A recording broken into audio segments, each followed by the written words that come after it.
Om Swastiastu, pemirsa Bali TV dimanapun Anda berada, kembali saya Winata menjumpai Anda dalam Bali Post Talk. Sebelum saya memulai perbincangan di Bali Post Talk, saya akan buka masker dulu, dan dengan narasumber juga saya sudah mengatur jarak gitu ya. Saya akan hari ini cukup istimewa karena mewawancarai Bapak Giri Tribroto, beliau Kepala Regional OJK Bali Nusra.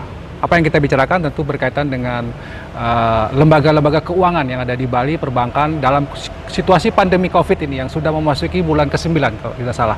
Bagaimana kondisinya? Tentu ini merupakan bagian dari pengawasan OJK. Kita ingin mendapatkan gambaran. Kita sapa dulu Pak Giri Tribroto. Kalau akrabnya dipanggil Pak Giri. Pak Giri, bagaimana kabar? Baik ya Pak Giri ya? Baik, alhamdulillah. Sehat terus ya. Karena pandemi ini yang penting sehat Pak, biar bisa semangat bekerja. Pak Giri, kalau kita bicara tentang OJK ini kan tentu di belakang kita ini ada tulisan gitu ya, 9 tahun, berarti akan ulang tahun ini. Sudah ulang tahun atau akan ulang tahun Pak? Mungkin sedikit cerita tentang ulang tahun OJK ini. Ya, persisnya ulang tahun OJK itu persis diundangkannya Undang-Undang OJK itu di tanggal 22 November, ya, sejak tahun 2011. Berarti sudah menginjak usia ke-9. Ya, usia ke-9 relatif baru, tapi OJK berusaha untuk selalu meningkatkan kinerja dan perannya kepada perekonomian nasional melalui mengatur, mengawasi, dan melindungi dari sektor jasa keuangan. Jasa keuangan, ya. Mengatur ya. Itu sebenarnya. Dan kegiatannya untuk di Bali, OJK Bali Nusra ada kegiatan Pak untuk ulang tahun ini? Di Bali Nusra tentunya bagian dari perayaan HUT OJK ke-9 secara OJK Wide nasional. Kami bagian dari salah satu bidang yang berkompetisi di internal. Ada 9 bidang yang berkompetisi di internal. Itu kompetisinya meliputi olahraga, kemudian kesenian, kemudian juga sejalan dengan kegiatan sosial. Nah, kalau di Bali Nusra sendiri kita sudah melakukan penyerahan bantuan ke pondok pesantren di Jembrana. Kemarin hari Senin kebetulan itu. Ada kegiatan nanti. Ya, kalau pertandingan masih berjalan nih sampai puncaknya nanti di tanggal 22. Ya, seperti itu. Ya, baik. Mudah-mudahan OJK bisa sukses terus Pak ya di ulang tahun yang ke-9. Baik, kita melanjut ke persoalan kondisi lembaga keuangan yang dalam pengawasan OJK Bali Nusra Pak, di masa pandemi COVID ini. Bagaimana kondisinya? Firm saja, baik-baik saja, atau ada hal-hal yang mulai mengkhawatirkan atau tidak? Mudah-mudahan sih baik-baik saja Pak kondisi. Terima kasih Pak Win. Jadi dalam wilayah Bali dan Nusra, ya terutama di Bali Pak, itu kondisi dari sektor jasa keuangan itu masih bagus. Ya, pertumbuhan kredit masih tumbuh 0,97%. Ya, walaupun sejak April 2020 ini secara nominal turun terus. Pertumbuhannya juga secara year on year turun memang. Ya, dibandingkan September 2019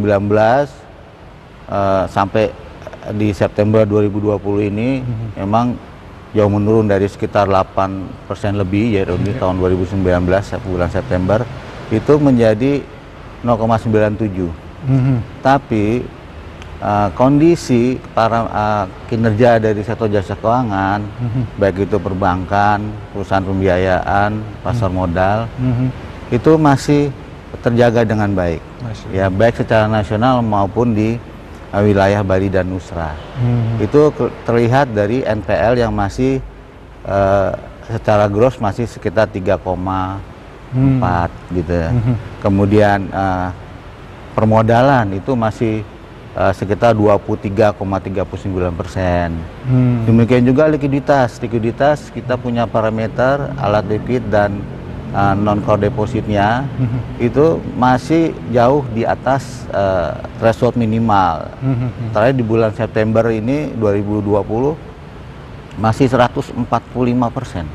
Likuiditasnya. Likuiditas dari threshold minimal itu 50%. Kita Ya, betul. di atas 100 Pak ya. Betul, Makin ya. sangat luar biasa baik ya. Nah, ini terutama memang kita bantu dengan adanya kebijakan stimulus yang POJK nomor 11, di mana sektor jasa keuangan bisa melakukan restrukturisasi terhadap debitur-debitur yang terdampak dari pandemi COVID-19 ini, ya. gitu.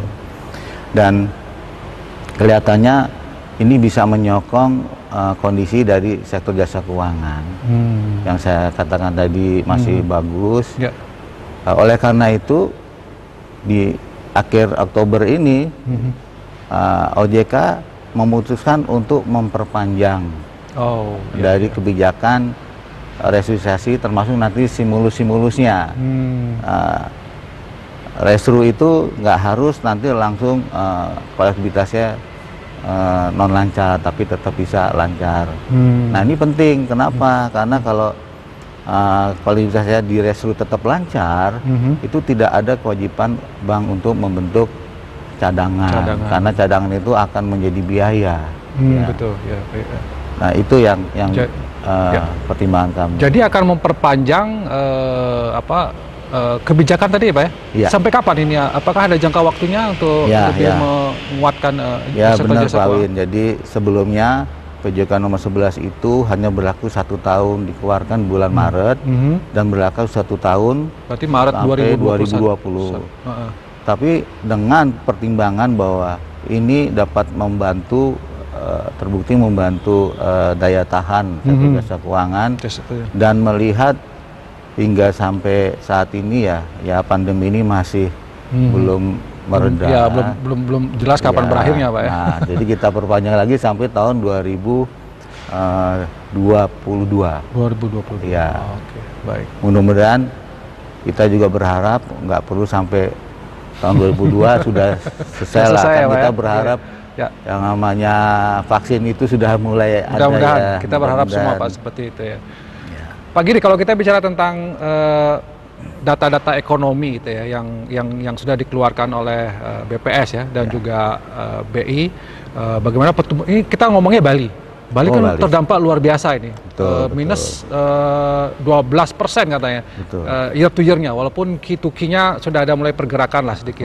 Nah, sebenarnya ada tidak dampak realnya terhadap sektor jasa keuangan di Bali, Pak? Kalau dalam pengamatan Pak Giri, pertumbuhan yang minus sampai 12% ini, apa dampaknya yang luar biasa yang bisa digambarkan oleh OJK, Pak? Ya, sebenarnya kalau kita lihat Bali itu ekonominya, khusus Bali ya, itu sangat tergantung dari sektor pariwisata. Pariwisata, betul.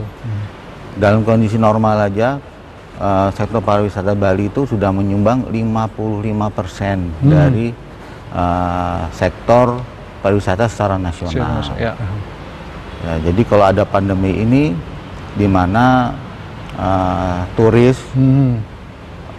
mancanegara terutama itu masih belum boleh masuk, ya, belum buka, dan itu sangat-sangat mempengaruhi ekonomi di Bali.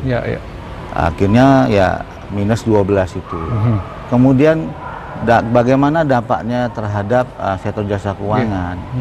Ya, sebenarnya memang ada dari sektor pertumbuhan kreditnya. Tentunya dikarenakan demand kreditnya, permintaan kredit itu turun gitu ya. Turun drastis. Ya. Kita bisa bayangkan yang biasanya orang bergerak di sektor pariwisata, di sana tentunya sektor transportasi akan tumbuh. Ya. Kemudian di sana ada akomodasi, tentunya sektor perhotelannya akan butuh kredit tumbuh, ya. Demikian juga sektor-sektor pendukungnya seperti makanan dan minuman, restoran akan tumbuh. Kemudian sektor ininya juga UMKM akan bergerak karena apa? Karena oleh-oleh dan lain-lain itulah. Tapi kalau nggak ada yang bergerak orang ke sektor pariwisata atau wisata, itu tentunya akan sangat berpengaruh. Otomatis permintaan kredit akan turun. Pabrik-pabrik pun kalau mereka ragu kalau memproduksi siapa yang akan membeli. Nah, akibatnya mereka otomatis akan menahan produksi. Menahan produksi tentunya adanya perumahan karyawan atau PHK gitu. Nah, kemudian pengaruhnya tentunya di pertumbuhan kredit yang menurun ini. Terus gimana juga dengan kinerja debitur. Itu tadi perannya yang rupanya perlu direstru. Ini semua kita serahkan kepada bank, Pak. Bank ya. Gitu Pak Win. Jadi bank itu punya kapasitas yang berbeda-beda, dan dia juga lebih mengetahui debiturnya seperti apa. Nah, di ketentuan kita di PJK 11 kita serahkan bahwa debitur yang terdampak dari COVID ya itu bisa direstru. Nah, itulah yang saya kira bisa membantu. Sudah memberikan terdampak luar biasa memang karena itu dibuktikan dengan turunnya pertumbuhan kredit tadi, Pak ya. Tapi NPL tadi saya kalau tidak salah masih wajar ya. NPL masih wajar. Non-performing loans berarti kemampuan membayar setelah restrukturisasi itu masih kuat gitu ya, masih mampu lah gitu ya, Pak ya. Nah, ini memang perlu kita tetap pantau. Jadi kita tetap minta kepada jasa keuangan untuk membuat evaluasi secara berkala dan skenario-skenario untuk melihat bagaimana kredit yang sudah direstru itu dapat berhasil atau malah semakin memburuk, ya gitu kan. Itu yang kita minta kepada bank tetap memantau itu. Karena kami tidak mau nanti suatu saat kalau simulasi dicabut itu akan menjadi gejolak yang akan membuat itu panik gitu ya. Betul. Pak Giri, kalau kita bicara tentang Bali kan tadi luar biasa dampaknya. Mungkin tidak dari OJK mengeluarkan semacam kebijakan perlakuan khusus lah bagi perbankan di Bali misalnya untuk betul-betul memberikan bantuan. Bantuan kredit lah yang lebih khusus, lebih spesifik, yang tidak saklek dengan perhitungan perbankan untuk membantu dunia atau industri dari pariwisata. Bisa nggak OJK memberikan itu khusus untuk Bali misalnya? Atau memang harus tunduk Pak dengan nasional ini kebijakan seperti itu? Iya. Ini pertanyaan yang baik sekali. Jadi karena Bali itu unik, tergantung dengan pariwisata. Ini OJK merupakan bagian dari percepatan pertumbuhan akselerasi ekonomi daerah. Ekonomi daerah ya, betul. Bersama-sama dengan Pemprov, kemudian ada BI, kemudian juga Bali Tourism Board, kemudian Kadin di Bali. Khusus untuk kondisi di Bali ini pariwisata yang sudah terpuruk sedang mengajukan nih pemerintah provinsi sedang mengajukan kebijakan spasial ya, khusus berarti ini ya. Ada dana khusus untuk pariwisata di Bali. Nah, di sini peran OJK adalah nanti pada saat kita membahas skemanya. Tentunya skemanya melalui dari bank, baik itu emang belum ditentukan banknya, tapi kita akan mendorong sektor jasa keuangan atau perbankan yang ditunjuk untuk menyalurkan itu, mengoptimalkan. Ini juga bagian dari bagaimana percepatan government spending itu bisa dilakukan pada sektor-sektor yang memiliki potensi yang baik untuk atau multiplier efek lah yang lebih untuk mengangkat pertumbuhan ekonomi di daerah khususnya di Bali ini. Itu jadi OJK siap mendukung karena begitu ya, ada istilahnya nanti kalau misalnya bantuan atau soft loan ini ya disetujui, nanti akan membantu untuk mengatur supaya ini betul-betul bisa memberikan kontribusi yang positif bagi pertumbuhan sektor pariwisata di Bali. Baik, kita sudah ada di ujung akhir Pak Bali Post Talk kita kali ini. Mungkin Pak Giri punya semacam harapan himbauan kepada sektor jasa keuangan di Bali supaya dalam kondisi kita yang belum jelas kapan berakhir ini, apa yang mesti dilakukan oleh mereka ini, Pak? Silakan Pak Giri. Ya, terima kasih Pak Win. Memang kami OJK sangat berharap dan selalu berusaha untuk menjaga stabilitas dari sektor jasa keuangan. Dan kami selalu bekerjasama dengan pemangku kepentingan di daerah, Pak, untuk menjaga sektor jasa keuangan ini, sekaligus untuk mendorong sektor jasa keuangan meningkatkan perannya, mendorong perekonomian di daerah. Dan program-program dari pemulihan ekonomi nasional itu juga terus kami dorong, seperti pendapatan uang negara, kemudian subsidi suku bunga, terus juga penjaminan. Itu selalu kita bekerjasama dengan jasa keuangan untuk terus dilakukan seoptimal mungkin. Dan kita berharap kita sama-sama bisa menuju kebangkitan ekonomi Bali. Baik. Ya, terima kasih. Terima kasih Pak Ya. Giri sudah memberikan kita informasi penting ya berkaitan dengan sektor jasa keuangan di Bali di tengah pandemi Covid. Apa yang sudah dilakukan OJK sudah memberikan dampak yang cukup signifikan. Lembaga jasa-jasa keuangan di Bali sudah lebih baik, dan ke depan perlu sinergi ya Pak Giri ya. Betul, semua pihak ya, termasuk dengan OJK juga stakeholder untuk bagaimana kita sama-sama bangkit di Bali ini supaya pertumbuhan ekonomi mulailah menunjukkan gejala yang lebih kuat lagi, tidak terus menurun, dan kita bisa segera mengatasi pandemi ini dari sektor ekonomi. Demikian Bali Post Talk kali ini, saya ucapkan terima kasih atas perhatian Anda. Saya tutup dengan Perma Santi, Om Santi Santi Santi Om. Terima kasih. Terima kasih.